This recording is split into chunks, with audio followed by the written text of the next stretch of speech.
Mesdames et messieurs, une fois de plus, vous faites bien de me recevoir chez vous. Vous êtes les meilleurs. Un abonné m'a posé la question de savoir comment identifier un transistor PNP d'un transistor NPN en utilisant un multimètre numérique. Et par la suite, comment reconnaître les pattes d'un transistor, à savoir comment différencier la base, l'émetteur et le collecteur d'un transistor PNP et d'un transistor NPN. Pour le faire, nous avions arraché certains composants dans la casse. Il s'agit là des transistors combinés avec les IGBT. Vu que les IGBT fonctionnent toujours comme des transistors bipolaires. Et par la suite, nous allons également voir comment tester les MOSFET à partir d'un multimètre que vous pourriez d'ailleurs avoir sur le marché. Et pour des mesures de sécurité et de rapidité, nous allons utiliser un multimètre professionnel qui va nous permettre d'avoir des mesures beaucoup plus efficaces. Dans une précédente vidéo, nous avions vu comment utiliser un multimètre numérique que vous pourriez d'ailleurs voir partout sur le marché. Je vous ai fait comprendre que ce type de multimètre ne vous permet pas d'avoir des résultats fiables qui peuvent vous servir à l'avenir. Donc voilà la raison pour laquelle dans cette vidéo, nous allons utiliser un multimètre numérique professionnel afin de faire des mesures. Également, dans une précédente vidéo, je vous ai fait comprendre que la meilleure façon d'apprendre l'électronique, c'est d'aller au marché acheter des vieux appareils électroniques. Par la suite, vous arrachez les composants électroniques comme je le fais ainsi. Et ensuite, vous identifiez ces différents composants. Le composant que vous ne comprenez pas, vous pourrez aller sur Internet, regarder le numéro de série et par la suite, vous allez reconnaître de quoi est-ce qu'il s'agit. Et ensuite, vous allez réaliser des petits montages comme ça, gadgets, en suivant cette chaîne afin de maîtriser l'électronique. Tout ce que nous apprenons ici, vous ne pourrez pas apprendre cela dans des salles de classe puisque la formation est personnelle et individuelle. Si vous me suivez très bien sur cette chaîne, vous saurez que j'ai appris toutes ces choses de façon autodidacte. Donc, le but de cette vidéo était de répondre à un abonné comment identifier les pattes d'un transistor de puissance. Nous allons prendre en l'occurrence le transistor TIP41C. A priori, je ne connais pas si c'est un transistor PNP ou NPN. Donc, nous allons utiliser un multimètre numérique. Bien avant ça, nous allons faire des études théoriques et enfin faire pratiquement afin de comprendre. Vu que si nous faisons bien des études théoriques, cela va nous permettre d'améliorer et de faire cela normalement à l'avenir. Donc, je vais prendre un papier comme d'habitude. Nous allons d'abord faire des études théoriques afin de comprendre normalement. Vous savez très bien que nous avions deux types de transistors sur le marché. D'accord. Nous avions deux types de transistors sur le marché. Le transistor est très souvent symbolisé par le symbole. Le transistor physique a souvent cette représentation. Nous avions ici qui sera la coque métallique qui peut se représenter comme ça. Nous avions des pattes qui sont comme ça. D'accord. Lorsque vous prenez un transistor comme ça, ici il s'agit du transistor TIP41C. TIP41C. A priori, vous ne pouvez pas connaître si c'est un transistor PNP ou NPN.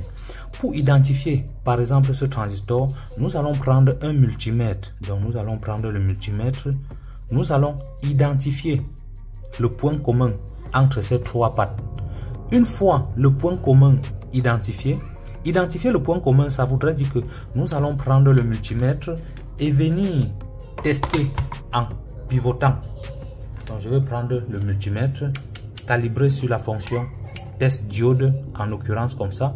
Et par la suite, nous allons poser le multimètre, prendre les pattes du multimètre et par la suite, nous mettre à tester jusqu'à trouver le point commun qui permute entre tous les autres pattes du transistor.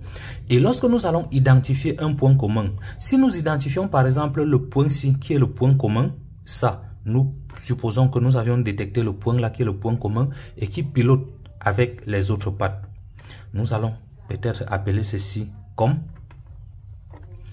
Nous allons essayer de lire une valeur entre la patte ci et l'autre patte. Nous allons regarder une valeur que je vais appeler valeur 1 qui sera entre la patte-ci et la patte là. Et ensuite, nous allons maintenir sur le point-ci également lire une seconde valeur qui sera entre la patte-ci, val 2. D'accord.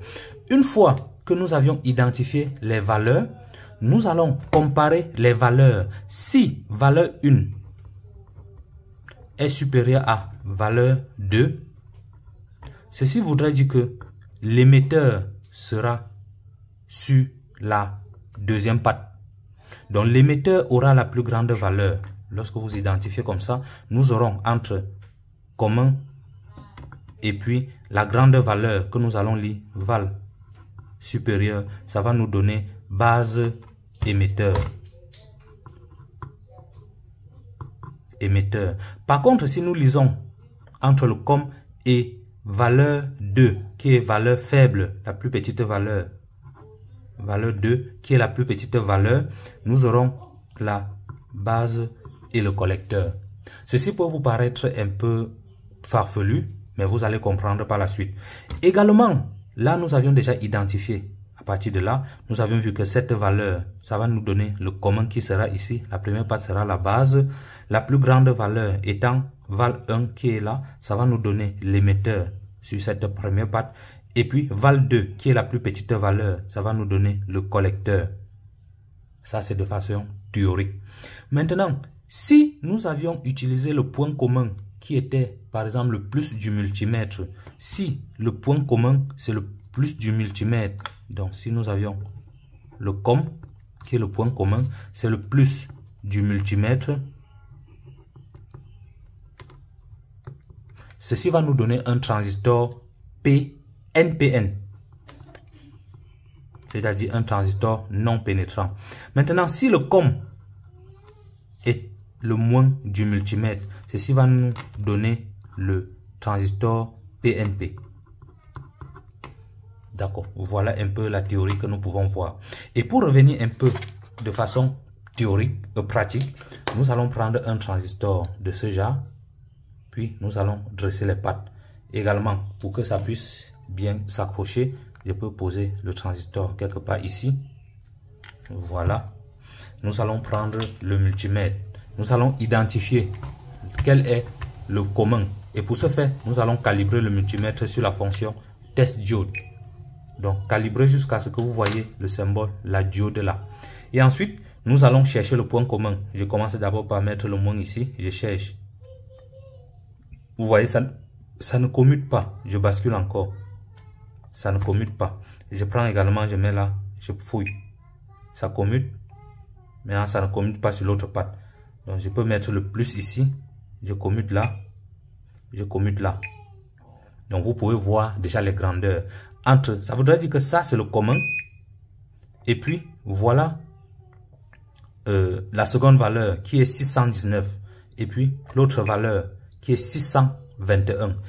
Donc, nous allons comprendre que ça, ce sera la base, ça, ce sera le collecteur et ça sera l'émetteur. Donc, si nous revenons à la théorie que nous avons vue tout à l'heure, nous allons prendre le transistor.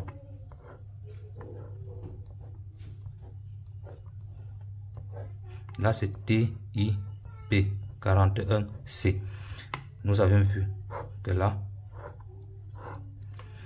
en utilisant le multimètre, nous avions compris que nous avions mis ici sur le plus du multimètre. Nous avions mis le plus du multimètre ici. Ça, c'était le plus du multimètre. Et nous avions vu que c'est également le com.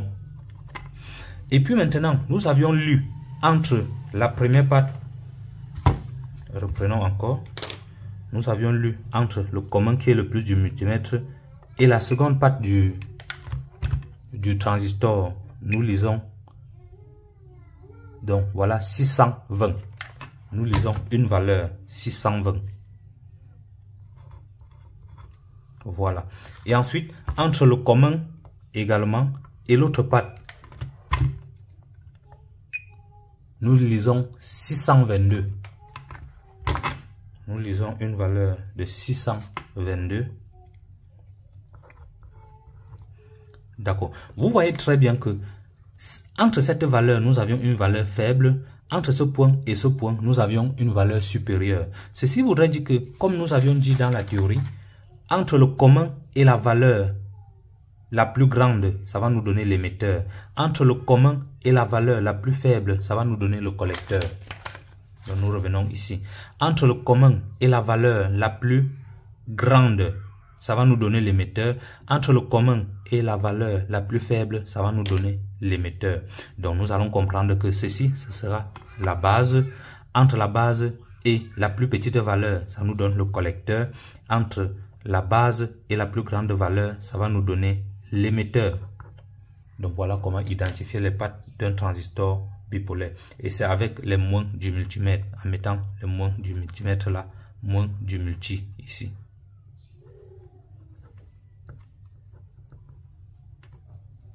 C'est un peu comme ça que vous pouviez identifier les pattes d'un transistor bipolaire. Donc si nous prenons également un autre transistor, par exemple un autre modèle, nous allons identifier toujours la même chose. Donc je ne crois pas que j'ai d'autres modèles ici. D'accord. Prenons par exemple ce transistor. Je n'ai pas testé cela a priori. Donc je vais accrocher ça ici. Donc lorsque je vais prendre cela ainsi, je suis sûr que le moins, une autre patte sera reliée sur la carrosserie. Nous allons prendre là. Je vais fouiller.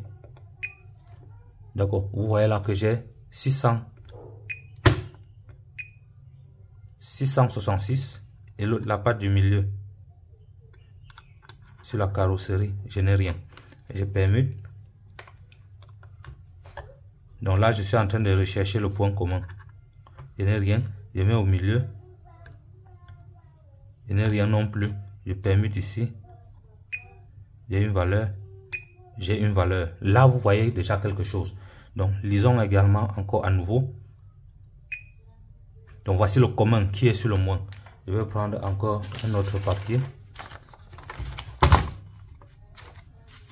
D'accord. Nous avions également un autre transistor qui est...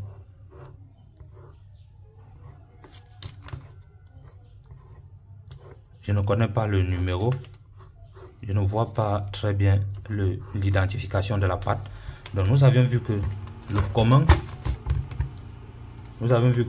c'est à ce niveau et c'est sur le moins. Donc le commun, c'est le moins du multi. Donc nous allons mettre le com qui sera ici et c'est le moins du multi. Mettre. Et là, nous avions trouvé que c'est le commun. Maintenant, entre le commun et l'autre patte, qu'est-ce que nous avions? Nous allons lire la valeur. Entre le commun et la deuxième patte. Là, je lis 639. Là, je lis ici 639. Maintenant, entre le commun et l'autre patte, là, j'ai 669. J'ai ici 669. Là maintenant, ayant trouvé ceci ainsi, nous allons comparer les valeurs. Nous avions dit que le commun va nous former la base. Et entre le commun et la plus grande valeur, nous aurons l'émetteur. Entre le commun et la plus grande valeur, qui est ce que nous avions vu là, nous aurons l'émetteur. Et entre le commun et la plus petite valeur, qui est ceci que nous avions vu, nous aurons le collecteur. Donc voilà un peu comment le transistor là se présente. Donc vous voyez a priori que je ne parvenais pas bien à lire le nom du transistor. Par ailleurs, en utilisant le multimètre, je peux identifier s'il s'agit d'un transistor PNP ou NPN. Également, étant donné que j'ai mis le moins du multimètre sur le point commun, ceci va faire un transistor PNP. Par contre, l'autre TIP que nous avions vu tout à l'heure, étant donné que j'ai mis le plus sur le commun du multimètre, ça va faire un transistor NPN. C'est ça. Donc, si vous faites des mesures, vous mettez le commun qui est le plus sur un transistor, ça va faire le transistor NPN, c'est-à-dire non pénétrant. Par contre, si vous mettez le moins, ça va faire un transistor PNP. C'est un peu comme ça que vous pouvez faire pour identifier les pattes d'un transistor de puissance en électronique. D'accord. Une fois ceci terminé, nous allons tester avec un appareil que j'ai conçu. Nous allons prendre un transistor, le transistor TIP que nous avions pris précédemment. Nous allons monter sur un système pareil. Donc voilà, je vais fabriquer un petit système qui va nous permettre de tester. D'accord, voilà le système qui est positionné. Et ensuite, nous allons prendre une batterie. Nous allons connecter. C'est une batterie de 3,3 volts. D'accord, ceci va me permettre de savoir si le transistor est encore bien ou pas. Une fois connecté, nous allons appuyer sur le bouton. Envoyer l'impulsion à la base. Donc si ça allume comme ça voudrait dire que le transistor est fonctionnel. Donc c'est un peu comme ça. Ce petit module que j'ai réalisé me permet de tester uniquement les transistors NPN. D'accord. Donc voilà en grosso modo comment nous pouvons faire. Nous pouvons également tester les IGBT ou bien les MOSFET. Nous aurons toujours le même comportement. Tenez par exemple que nous avions ces IGBT. Pour savoir si c'est bien, nous allons calibrer le multimètre également sur la fonction test diode et puis nous allons mettre le moins qui est sur une patte. Nous allons chercher le point qui commute entre tous les autres pattes. Bien avant ça, il doit falloir décharger le MOSFET. Vous voyez, ça ne commute pas. Lorsque je vais me positionner à ce niveau, revenir ici, ça va buser. Le multimètre, le MOSFET est bien. Et pour décharger, nous pouvons toucher avec les doigts ainsi.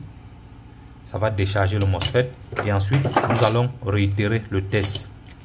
Nous allons poser là, nous n'aurons aucune valeur. D'accord, je n'aurai aucune valeur. Par contre, lorsque je vais revenir sur la première patte, ça va charger pendant quelques instants.